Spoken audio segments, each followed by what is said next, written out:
Somebody say DavidB. DavidB. Somebody say DavidB. DavidB.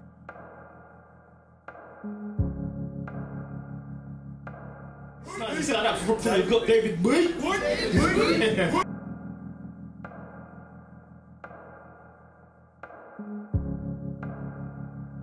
Without further ado, I'm going to introduce Mr. DavidB.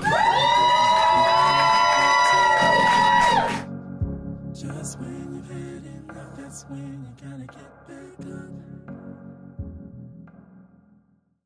I am a singer, songwriter, vocal arranger, but more importantly, I'm a son, a brother, I'm an uncle, I'm a friend, and I never want to lose sight of that.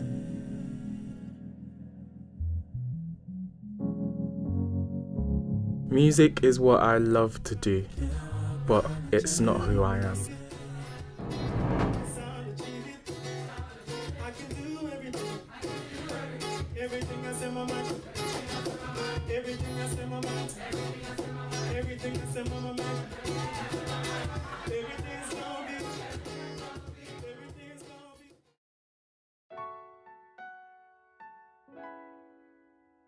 My father is my hero, and if I can be half the man that he is, I will be content. And for me to say that again is a miracle, and I don't take it lightly at all.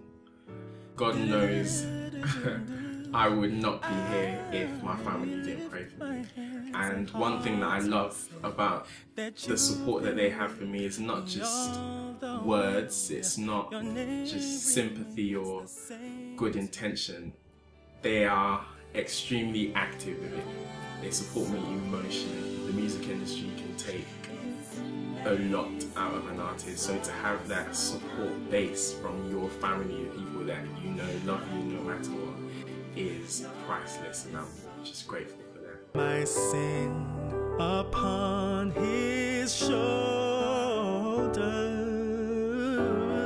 ashamed I hear my mocking. I have been a music lover for as long as I can remember. My parents tell me stories of, you know, being a Michael Jackson copycat around the house from the age of 2.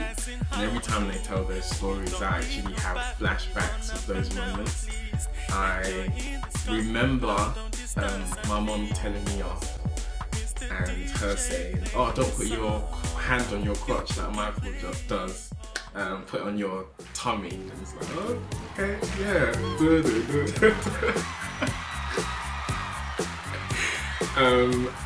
But yeah, I have loved music. There was always music in the house, and I guess that's where my desire to take music further than just a hobby started from.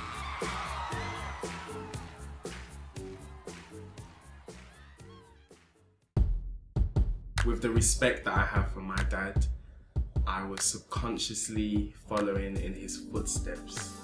He's a cardiologist, so I want to be a cardiologist. He's a musician on the side. I want to be a musician on the side. I've applied to medical school.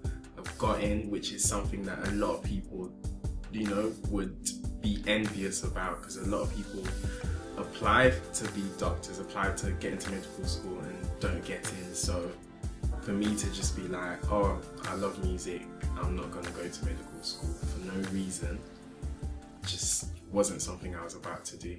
I had such a hard time at medical school. It just wasn't the place for me. From the first day of lectures, I was like, what am I doing here?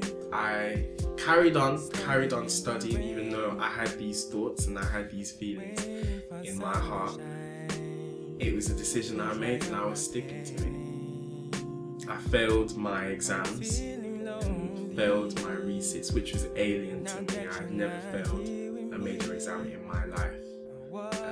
And that just knocked me back, it knocked my confidence, it knocked every bit of pride and self-belief that I had. I felt ashamed, I felt like a waste, I felt like someone who, you know, had big prospects but just threw them all away. One of the most traumatic times of my life. It was just hard to come to terms with failure. I had never failed anything in my life. I had never been disappointed with myself, and just talking about those things now take me back, you know, those years where it was just like my life was going in circles. I felt like it had ended. A lot of people feel like I'm a hero, you know, people congratulate my bravery and say, oh, you know, I wish I was like you, I wish I could quit, you know, the course that I'm doing and just follow my dream. I want to be a dancer, but you know, that's not something you really say. You know, you want to do something that has big prospects, big money, and something that you can live off. But the truth is, I am no hero. I didn't quit medical school. I got kicked out. It was that serious. I appealed to repeat the year and I was denied my appeal.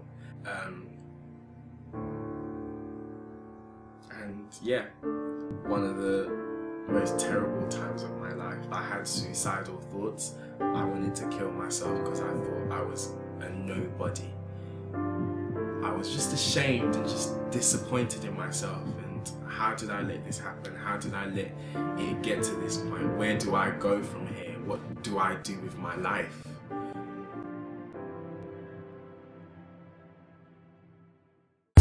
So much on my mind, I'm contemplating. Am I fit for this or am I hallucinating? What should I do? I'm calculating. Give up or keep trying. After a year of just thinking and working on myself, building my self-esteem, and just learning that failure doesn't mean the end of life. It's part of the path to success. I decided to give music a try.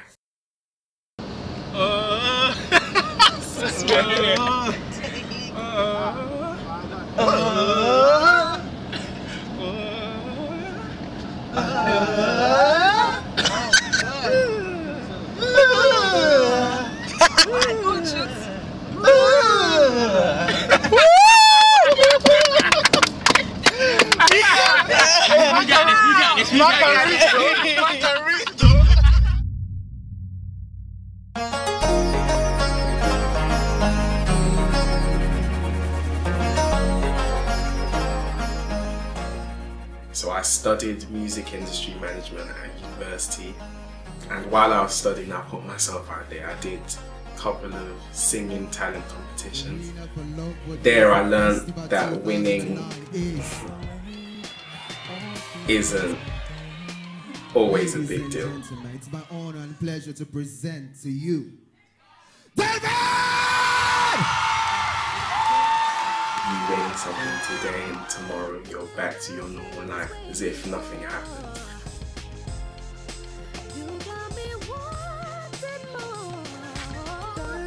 I also started working with producers. I put some music out, and my working relationships with those producers just taught me a lot about the music industry and a lot about people in general.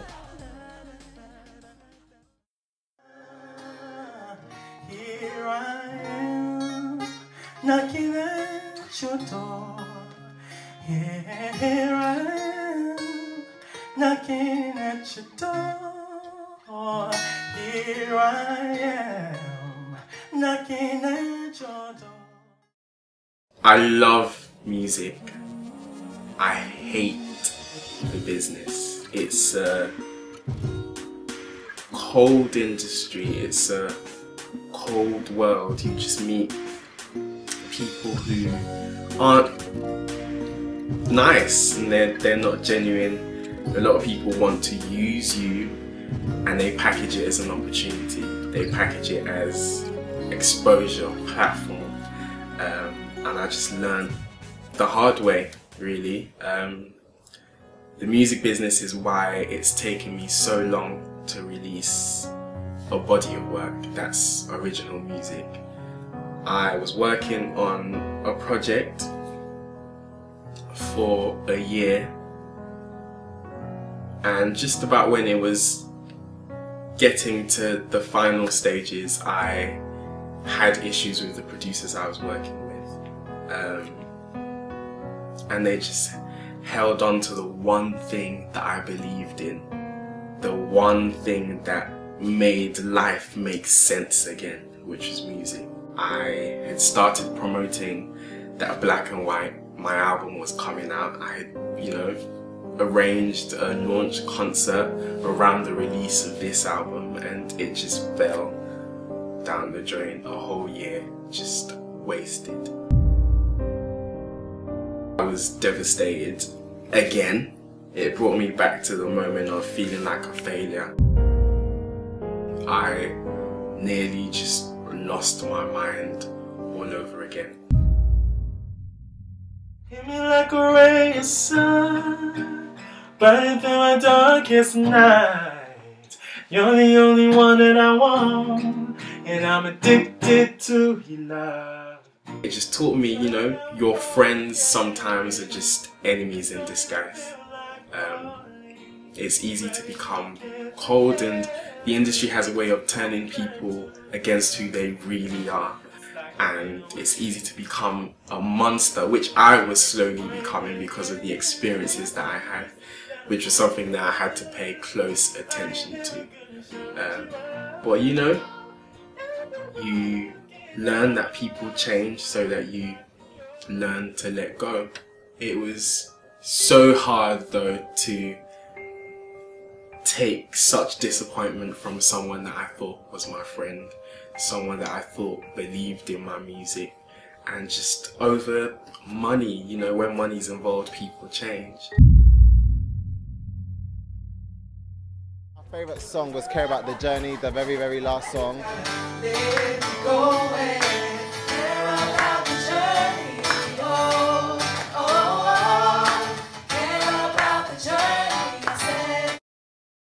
Last song is my favourite anyway.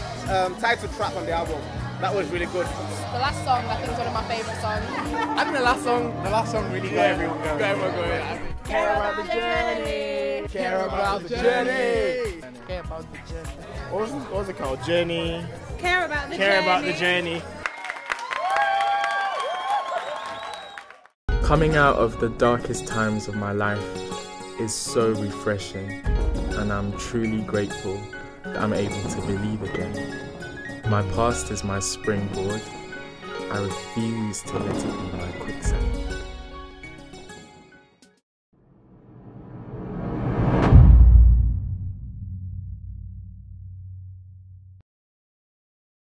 I've been through tough times, surviving an allergy that nearly saw the death of me, getting kicked out of medical school and becoming suicidal, being cheated and getting to the point of losing all hope in music. It's nice to have a message that I believe people will be able to relate to and hopefully be inspired by. It's a message of hope, it's a message of love, it's a message of belief and just perseverance and thankfulness and being grateful for where you are, yet striving for where you want to be. That you actually don't do anything. And that's what I felt God was saying to me. That everything that happens is for a purpose, and you have to learn like that is supposed to help you when you do get to the destination. Do you see what I mean? So all that character building, when you do get to that place where you've always dreamt of being, you're able to handle situations because you've gone through the things that build the character that God wants you to have. Life, friends, family inspire my writing. For me, music is free. It's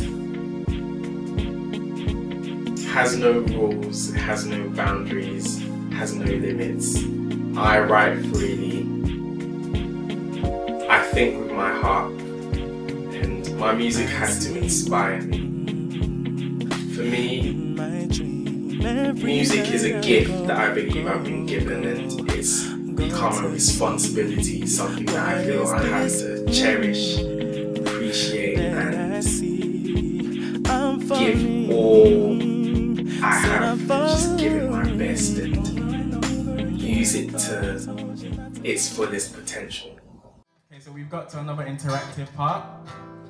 I'm going to sing something, and I want you guys to sing after me. Is that okay? Yeah, and we need to sing it back in key. Is that alright? That's the tricky part. Hey, sold out for you, God. Sold out for you, God. Said I'm sold out for you, God. Sold out for you, God. That's nice. Said I'm sold out for you, God. Said I'm sold out for you, God. Said I'm sold out for you, God. Okay, let's go to intermediary. Said I'm sold out for you, God. Said I'm sold out for you, God. Advance. Said I'm sold out for you, God. I'm not even going to try that again because I don't know if I'll be able to do it. I want to be remembered as someone who was extremely talented. I want my work to be referenced years from now. I want to be remembered as that guy who had a lot of opinions and wasn't afraid to voice them. I want to be remembered as someone who loved, someone who treated people right, someone who didn't judge, someone who didn't let his imperfections limit him. I want to be remembered as a star. I want to be remembered as an icon, a legend.